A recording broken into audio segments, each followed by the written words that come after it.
So I'm sitting here out on my porch and I was just enjoying the weather, and I was thinking a lot about how much God has blessed me over the past couple of months and how I've truly seen a transformation in my life, in the way that I think, in the way that I feel, in the way that I view things, I view people, view God.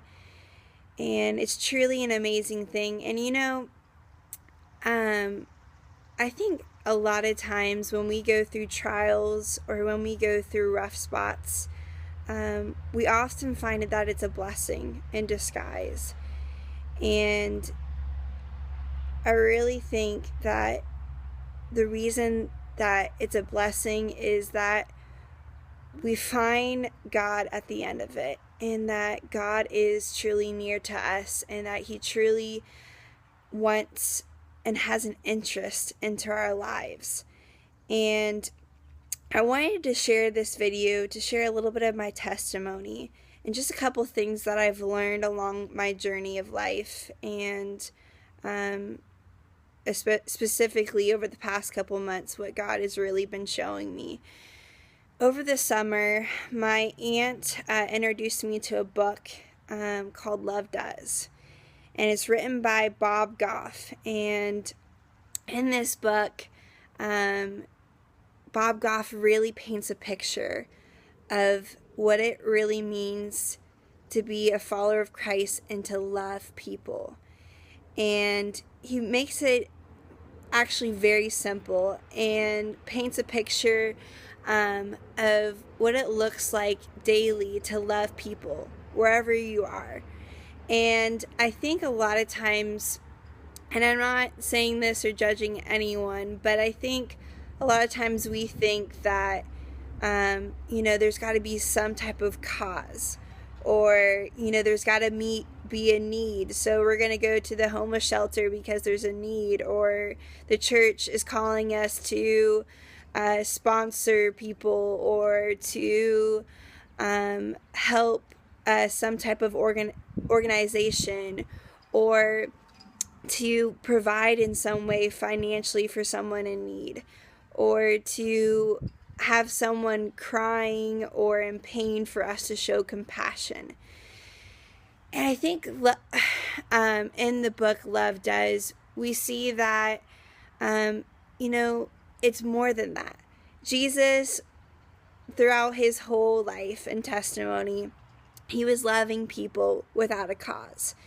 And I think that it truly is simple. We don't have to have a reason. We can just go out and just love people. And Bob Goff talks a lot about that, and he talks about a lot of the situations God had placed him in, and the journeys that he went on, and how God showed him a lot of different truths along the way about what it looks like to love people, and not only love people the way that you want to or what is most comfortable for you, but to love people unconditionally, the way that Christ showed us and the way that God wants us to. And love can be as simple as just going out and loving people when you're checking out at the grocery store, or at work, or within your home. No matter where you are, you don't have to have a reason. You don't have to have a perfect place to love someone.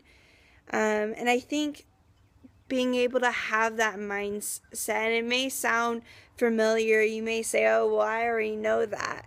But for me, it was just something that was new and refreshing, and I thought a lot about it. And I thought, you know what? What if I woke up every morning just thinking, man, how could I brighten someone's day up? Or how could I put a smile on someone's face? How can I maybe bless someone with a gift for no reason at all, but just because I love them? And before I knew it, God was putting within me this deep love for people. And, I love nature, and I love to exercise, and I love all those things, all my activities, and coffee dates and stuff.